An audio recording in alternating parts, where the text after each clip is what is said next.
Eh bien, bonsoir à tous, c'est Alain Gesfer et bienvenue dans ce débrief de Valenciennes Sochaux. Match qui aura vu les hommes d'Olivier Guégan renouer avec la victoire après un match de taré. Ce soir, je serai accompagné par Maxence, Bonsoir. Julien Salut. et Benoît Di Liberto de Laninger, François. Salut. Donc, messieurs, commençons par commencement. Votre première impression sur ce match, Maxence? Ce match, on a eu 70 minutes très très compliquées jusqu'à ce que Noah Di Liberto nous délivre. Bon, je pense que surtout ça passe par les changements faits par Olivier Guégan. L'entrée de Cabral et de Malek ont beaucoup aidé. La sortie de Masson aussi d'ailleurs, je pense. Et donc du coup, ouais, c'était un match très très compliqué jusqu'à ce qu'on arrive enfin à le délivrer. Julien, quelque chose à rajouter? En fait, il est quand même assez difficile à analyser ce match parce que franchement, je rejoins Maxence. Les 70 premières minutes, elles étaient quand même très très très moyennes, très médiocres. Mais même si on peut reprocher des erreurs techniques, etc., on ne peut que féliciter les joueurs sur leur engagement parce qu'ils ne lâchent rien. Ils ont cru jusqu'au bout.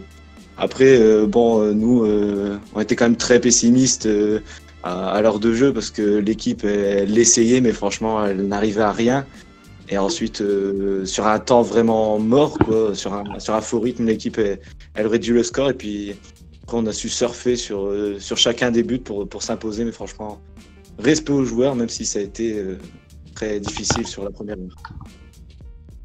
Et toi, François, tu partages leur avis? Ouais, je partage cet avis, mais il faut aussi, je pense, souligner le fait que Sochaux a perdu le match tout seul, en fait. Ils avaient la main mise sur le match et, à mon avis, ils se sont vus trop beaux. On l'a vu avec leur visite des quatre coins de la pelouse à se rouler par terre et à simuler des blessures. Donc ça, déjà, c'est bien fait pour eux, mais l'entrée du crack, Malek Chergui leur a fait très, très, très mal, mais c'était n'importe quoi. À la fin, on a eu 6 occasions de but en 20 minutes. Donc oui, certes, on a eu le mérite d'y croire jusqu'au bout, mais Sochaux nous a bien aidé quand même. Donc, moi, je vous rejoins. Le coaching a été décisif. Les entrées ont été importantes. Ce qui est encore plus important, c'est les joueurs qui ont été remplacés. On va pas se focaliser sur un joueur en particulier, mais Julien Masson n'a pas fait un bon match. Et c'est son remplacement par Malek Chergui qui a tout décanté. Donc je vais rebondir sur la deuxième question. Qu'est-ce qu'on peut dire sur les changements gagnants du coach ce soir, Julien? T'as tout dit en fait, l'entrée de Chergui à la place de Masson, elle a été déterminante. Cabral, on a été très dur envers lui la semaine dernière parce que il nous coûte une partie du match, une partie seulement, pas toute la rencontre de la semaine dernière. Mais il s'est magnifiquement rattrapé. Puis l'entrée de Chergui, il a enfin été récompensé, il a enfin eu de la réussite parce que franchement sa saison, elle est galère alors qu'il est sur tous les coups, il est souvent sur les coups et sur les actions offensives. Et il a eu un peu de chance sur sa reprise qui est splendide, que l'on voyait tous en barre sortante, mais au final c'est un but magnifique qui nous délivre. Et voilà l'entrée de Cabral aussi et donc de Chergui, deux entrées déterminantes. Et toi, Maxence? En vrai, il n'y a pas grand chose à rajouter. Malek Chergui, quand il est rentré, a totalement changé la dynamique du match. On a vu beaucoup plus de rythme, on a vu beaucoup plus d'accélération, etc. Pareil pour Kevin Cabral qui, sur son côté, a été monstrueux. Le latéral gauche sochalien n'arrivait jamais à le rattraper, il passait tout le temps. Et ouais, c'est deux bonnes entrées, même si moi, au tout début, j'étais forcément convaincu. J'attendais peut-être un peu plus Mukanjo et pourquoi pas Boututaou. Mais au final, Olivier Guégan a encore eu raison. Et on ne peut que le féliciter pour ça. J'imagine que François partage ses avis.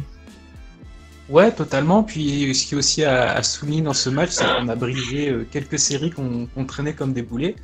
On a enfin un joueur qui a marqué plus d'un but en dehors de Chevalier, avec Cabral et Chergui, ça leur fait deux chacun. On a enfin réussi à renverser un match qui était quand même assez mal engagé. Donc ça aussi, on coche une case. Puis surtout, je voudrais un peu rebondir sur le fait qu'on ait fait une très mauvaise partie. Je trouve que dans le contenu, on s'est fait punir sur 2 contres en début de match parce que notamment, je pense qu'on a eu du mal à s'adapter à l'absence de Anytime au début. Mais en dehors de ça, Sochaux nous a pas posé trop de problèmes. Enfin, je ne vais pas dire que. Après, non, ils mènent 2-0, donc forcément, ils vont pas faire trop le jeu. Mais on s'est fait sanctionner de manière très très sévère. Mais après, je dirais que c'est un match normal. Et grand bravo aux joueurs qui, pour une fois, ont réussi à mettre ce qu'il fallait pour renverser la table. D'accord, donc on va ensuite la question débrief. On va rejoindre les changements gagnants du coach. Votre Valentin du match, pour ceux qui n'auront pas compris, le Valentin du match, c'est l'homme du match.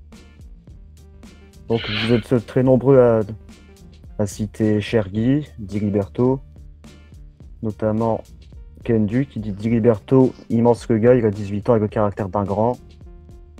Et il a lancé un hashtag, un contrat pour Noah. Et très vite. Ensuite, pareil, Diliberto, Chris qui dit Chergui qui offre une passe décisive et un joli but, ça vaut largement plus que toutes les daubes que s'offrent les couples à la Saint-Valentin. C'est vrai. Oui, après, il y a Florian qui dit Guégan. Après, ils sont tous unanimes pour dire Diliberto, Chergui. J'imagine que vous partagez cet avis.